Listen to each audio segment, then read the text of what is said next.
একাদশে আপনি কি আলভারেজকে দেখছেন না মার্টিনেজকে দেখছেন? আপনার কেমন? আলভারেজ, কে জানে, হয়তো দুজনকে দেখতে পারি। বিশ্বকাপের 2 সেমিফাইনালিস্ট নির্ধারিত হয়ে গেছে গতকাল। আজ বিশ্বকাপের 2 মহা ম্যাচ, নরওয়ে এবং ইংল্যান্ড। সেই সঙ্গে আর্জেন্টাইন ভক্তদের আরেকটি সুখকর স্মৃতি আসবে কিনা তারই অপেক্ষা। বাধা সুইজারল্যান্ড। 2 ম্যাচে আজকে ফলাফল নির্ধারিত হয়ে যাবে। 2 ম্যাচে কেমন হবে, 2 দলের টেকটিক বা কী নিয়ে আলোচনা চলছে, একাদশ কেমন হবে তা নিয়ে আমরা আলোচনা করবো আমাদের সহকর্মী বিপ্লব কিশোর দেবের সঙ্গে। শুরুতে আসতে চাই নরওয়ে এবং ইংল্যান্ড ম্যাচ। নরওয়ে ইংল্যান্ড ম্যাচটা অনেকটাই হালান্ড এবং হ্যারি কেন কেন্দ্রিক হয়ে গিয়েছে, কিন্তু 2 দলের সামর্থ্য রয়েছে, একাধিক প্লেয়ার রয়েছে যারা ম্যাচের ফল বদলে দিতে পারেন। সেই সঙ্গে আমরা জানতে চাই বিপ্লব, নরওয়ে অনেকটাই ডার্ক হর্সে পরিণত হয়েছে, 5 বারের বিশ্ব চ্যাম্পিয়ন ব্রাজিলকে বিদায় করেছে। আজ ইংল্যান্ডের জন্য কি নরওয়ে সাপেবর হতে পারে কিনা?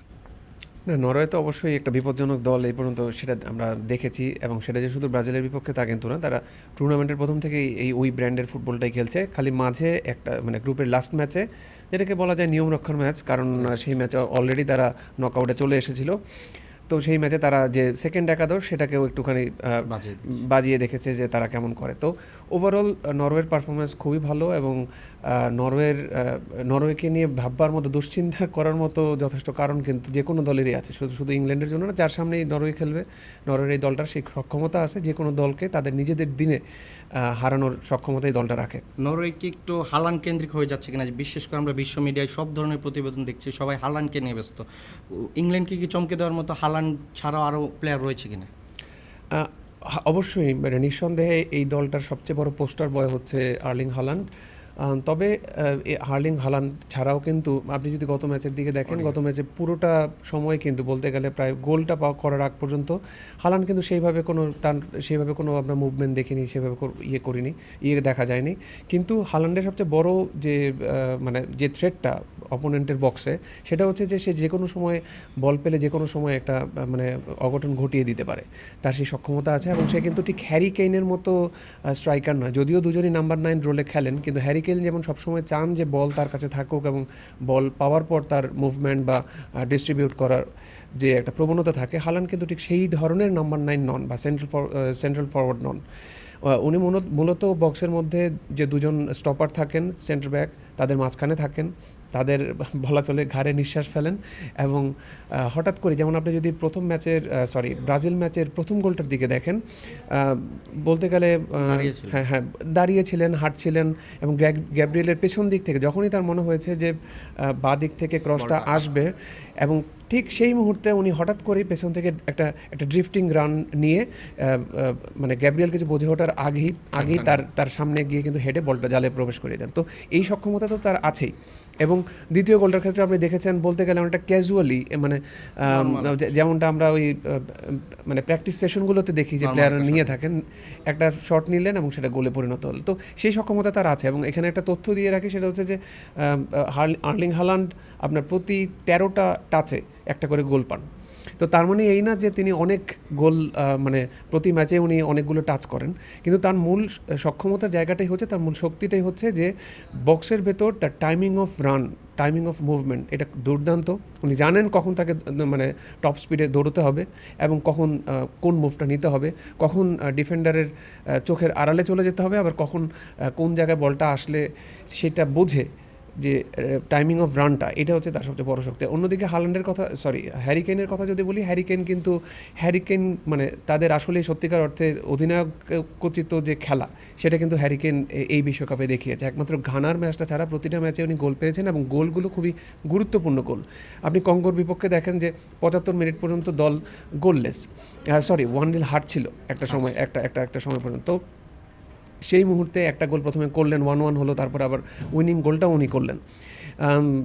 আপনার তারপর মেক্সিকো ম্যাচে আপনার যে 2-1 হয়ে যাওয়ার পর একটা দল 10 জনের দলে পরিণত হলো, এবং সেই মুহূর্তে থার্ড গোলটা খুবই গুরুত্বপূর্ণ ছিল, এবং সেই থার্ড গোলটার কারণেই কিন্তু একটা অ্যাডভান্টেজ পেলো, এবং তারপর তারা বাকি সময়টা ডিফেন্স করে বাকি সময়টা তারা কাটিয়ে দিল, এবং ম্যাচ থেকে জয় তুলে নিল। তো সেই প্রত্যেকটা গুরুত্বপূর্ণ গোলগুলো কিন্তু আপনার হ্যারি কেইন করছেন, এবং আউট অফ নোওয়্যার, যখনই দেখা যাচ্ছে যে কিছু হচ্ছে না, তখনই যেন হ্যারি কেইন একটা চাতার ভূমিকায় সামনে আসছেন। তো ইংল্যান্ডের জন্য ডেফিনেটলি এটা একটা বড়, তবে হ্যাঁ এটা বলার কোনো সুযোগ নাই যে ইংল্যান্ড দলটাই বলেন বা আপনার নরওয়ের কথাই বলেন, তারা শুধুমাত্র হালান্ড বা হ্যারি কেইন নির্ভর এমন নয়। আপনার ইংল্যান্ড দলে বেলিংহাম, সাকা ফিরে আসছেন ফর্মে, তো ওভারঅল অ্যান্থনি গর্ডন আছেন, তো তারা কিন্তু খুব ভালো করছেন এবং তারা ফর্মে ফেরার ইঙ্গিত দিচ্ছেন। আর বেলিংহাম তো দুর্দান্ত পারফর্ম করছেন এই টুর্নামেন্টে, তাদের one of the best player হচ্ছে ইংল্যান্ডের জুড বেলিংহাম। বিশেষ করে কাউন্টারগুলোতে তিনি যেভাবে বক্সের ভেতর চলে যান এবং গিয়ে একটা আউট অফ মানে কি বলা চলে, মেক্সিকোর বিপক্ষে আমরা দেখেছি, ইভেন তার আগেও আমরা দেখেছি ম্যাচগুলোতে। তো এটা অবশ্যই ইংল্যান্ডের জন্য একটা বড় অ্যাসেট। আর নরওয়ের কথা যদি বলি, তাদের পেছনে কিন্তু দুর্দান্ত একটা মিডফিল্ড আছে। আপনি যদি বলেন ওডেগার্ডের কথা, আর্সেনালের ক্যাপ্টেন, গত ম্যাচে উনি দুর্দান্ত খেলেছেন। তার পাশে স্যান্ডারবার্গ আছেন, পিটার বার্গ আছেন, বাঁ দিকে আপনার অ্যান্টোনিও নুসা আছেন, অস্কার বব আছেন, ওই পাশে সরলট আছেন ডান দিকে, এবং সরলট এবং হালান্ডের উচ্চতা 6 ফিট 5 ইঞ্চি। তো তো এই ধরনের উচ্চতার দুজন মানুষ যখন বক্সের ভেতরে থাকবেন আর অ্যান্টোনিও নুসা বাদিক থেকে ক্রস করবে, তো এটা যে কোনো ডিফেন্সের জন্য কিন্তু এটা খুব একটা ভীতিকর একটা কম্বিনেশন।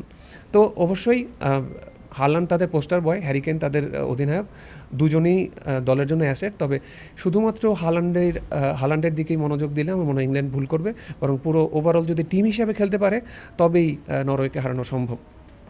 বিশ্বকাপের ইতিহাসে নরওয়ে কখনো ইউরোপিয়ান দলকে হারাতে পারেনি, এটা অনেকটা অবাক করা স্ট্যাট হলো, তাই সত্য। বিশ্বকাপে 6বার ইউরোপিয়ান দলের বিপক্ষে নরওয়ে খেলেছে, তার মধ্যে 2টি ড্র এবং 4টি হারের দেখা পেয়েছে। ইংল্যান্ডকে হারাতে পারলে এবার হবে এটি তাদের বিশ্বকাপের ইতিহাস। সেই ইতিহাস তো তাকিয়ে থাকবে, অনেকেই ডার্ক হর্স ভাবছেন নরওয়ে হয়তো সেমিফাইনালে গেলে তাদের ইতিহাসে প্রথমবার বিশ্বকাপে সেমিফাইনাল খেলবেন। আমরা কথা বলতে চাই পরের ম্যাচ নিয়ে, বিশেষ করে বাংলাদেশের ভক্তরা যে ম্যাচের দিকে তাকিয়ে থাকবেন, আর্জেন্টিনা এবং সুইজারল্যান্ড একটি তাদের স্মরণীয় বিশ্বকাপ কাটাচ্ছে। বিশেষ করে তাদের নকআউট পর্বে যে পারফরমেন্স, কলম্বিয়াকে সবাই ফেভারিট ভাবছিলেন, সেই কলম্বিয়াকে তারা পেনাল্টি শুটআউটে থমকে দিয়ে আর্জেন্টিনার প্রতিপক্ষে এসেছেন। ম্যাচ পূর্ববর্তী সংবাদ সম্মেলনে 2 দলের কোচ এসেছিলেন, তারা 2 দলের ট্যাকটিক নিয়ে কথা বলেছেন। বিশেষ করে সুইজারল্যান্ড খানিকটা সেটব্যাকে রয়েছে, তাদের একটি মূল প্লেয়ার ইনজুরিতে পড়েছেন, সেই সঙ্গে আর্জেন্টিনার একটু কনসার্ন থেকে যাচ্ছে। বিপ্লব, আর্জেন্টিনার তো গত ম্যাচে আমরা দেখেছি অনেকটা ভুগেছে 75 মিনিট পর্যন্ত, তারপর অবিশ্বাস্য কামব্যাক। স্কালোনি কি তার লাইন আপে কি চেঞ্জেস আনতে পারে কিনা? আমার কাছে মনে হয় না খুব বড় ধরনের কোনো চেঞ্জেস আনবেন। তবে হ্যাঁ, ডিফেন্স একটা বড় দুশ্চিন্তার কারণ, এবং সেটা শুধুমাত্র গত ম্যাচে নয়, গত 2টা ম্যাচ ধরেই আমরা দেখছি যে রোমেরো, যেমন আপনি যদি এর আগের ম্যাচে কেপ ভার্দের দিকে দেখেন, তাদের প্রথম গোলটাতে কিন্তু লিসান্দ্রো মার্টিনেজের একটা ভুল ছিল। গত ম্যাচেও যে 2টো গোল হয়েছে এবং সেখানেও কিন্তু অথচ লিসান্দ্রো মার্টিনেজ কিন্তু আবার কন্ট্রিবিউট করছেন আপনার অ্যাটাকিং থার্ডে গিয়ে, এবং প্রতিনিয়ত উনি এটা করে আসছেন এবং খুব গুরুত্বপূর্ণ একটা গোল করেছেন কেপ ভার্দের বিপক্ষে। তো ওভারঅল আপনি যদি দেখেন অ্যাজ এ টিম আর্জেন্টিনা কিন্তু দুর্দান্ত খেলছে টিম হিসাবে যদি বলেন। আর হ্যাঁ, ডিফেন্সিভ ইউনিটের দিক থেকে একটুখানি দুর্বলতা তো আছে, এটা অবশ্যই দুশ্চিন্তার কারণ।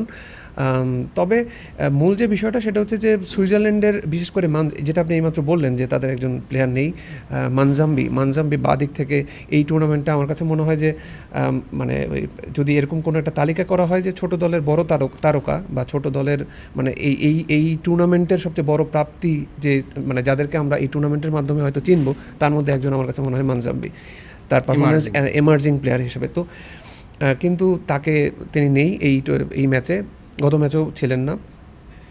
তো এটা বড়ই একটা সেটব্যাক সুইজারল্যান্ডের জন্য। তবে সুইজারল্যান্ডের মিডফিল্ডটা খুব বেশ শক্ত, গ্রানিট জাকা আছেন সেখানে, পাশাপাশি ফ্রুয়েলার আছেন, ডিফেন্সে তাদের আকানজি আছেন, এমবোলো খুব ভালো করছেন। তবে আমার কাছে মনে হয় না যে আর্জেন্টিনার ডিফেন্সের জন্য খুব বড় থ্রেট হবে এমন কোনো বিশেষ করে ইজিপ্টের ম্যাচে আমরা যেমনটা দেখেছি সেরকম থ্রেট হবে এমন সম্ভাবনা কম। তো সেদিক থেকে আমার মনে হয় না কোচ স্কালোনি ডিফেন্সিভ ইউনিটে কোনো চেঞ্জেস আনবেন।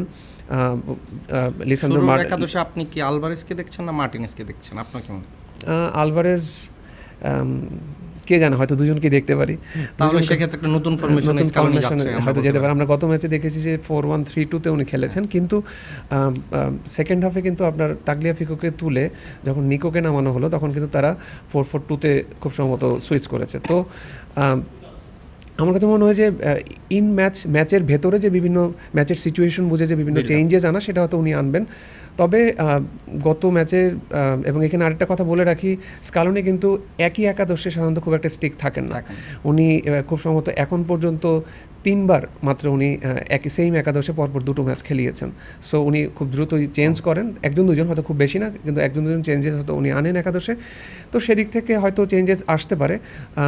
লাউতারো মার্টিনেজ হয়তো প্রথম একাদশে থাকতে পারে মেসির পাশাপাশি। আর ফরমেশনের কথা যদি বলি, আমার কাছে মনে হয় না যে 4-1-3-2 থেকে উনি খুব একটা সরবেন, কারণ পারদেস দুর্দান্ত খেলেছেন গত ম্যাচে। এবং মানে কেন আগে উনি আরও ম্যাচ খেলেননি সেটাই বরং সেটাই একটা মানে অবাক করার বিষয়। সামনে এনসো ফার্নান্দেস, এই পাশে ম্যাকালিস্টার এবং কি বলা যায় মেসি থাকবেন, এবং হচ্ছে হুলিয়ান আলভারেজ থাকতে পারেন। তবে এই ম্যাচে হয়তো হুলিয়ান আলভারেজের পরিবর্তে লাউতারো মার্টিনেজকে প্রথম থেকে দেখা যেতে পারে মেসির পাশাপাশি। দর্শক, আমরা শেষ ম্যাচে দেখেছি যে লাউতারো মার্টিনেজ শুরুর একাদশে ছিলেন না, কিন্তু তিনি বদলি হিসাবে নেমেছিলেন এবং তার একটি অ্যাসিস্টে আর্জেন্টিনা দুর্দান্ত একটি জয় পায়। একাদশে আমরা ধারণা করতে পারছি হয়তো লাউতারো মার্টিনেজ শুরু থেকেই নামবেন এবং আলভারেজ সেই ক্ষেত্রে হয়তো দ্বিতীয় হাফেও দেখা যেতে পারে, কিংবা যেটা আমাদের সহকর্মী বলছিলেন আলভারেজ এবং লাউতারো মার্টিনেজ দুইজনকে আমরা শুরুর একাদশে দেখতে পারি। সেক্ষেত্রে হয়তো স্কালোনি তার মিডফিল্ড থেকে একজনকে কমিয়ে নিয়ে আসতে পারেন, সেক্ষেত্রে তার ফরমেশনও পরিবর্তন আসতে পারে।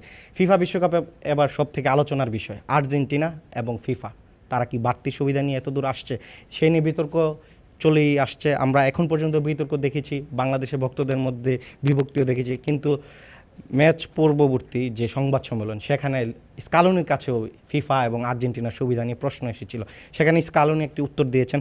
বিপ্লব, আমরা তো ম্যাচ পূর্ববর্তী সংবাদ সম্মেলন দেখলাম, আর্জেন্টিনা ফিফার কি একটি বাড়তি সুবিধা পাচ্ছে কিনা সেই প্রশ্নটা স্কালোনি পর্যন্ত গিয়েছে সুইজারল্যান্ড ম্যাচের আগে, আর স্কালোনি উত্তর দিয়েছেন, সেটা আপনি কিভাবে দেখছেন?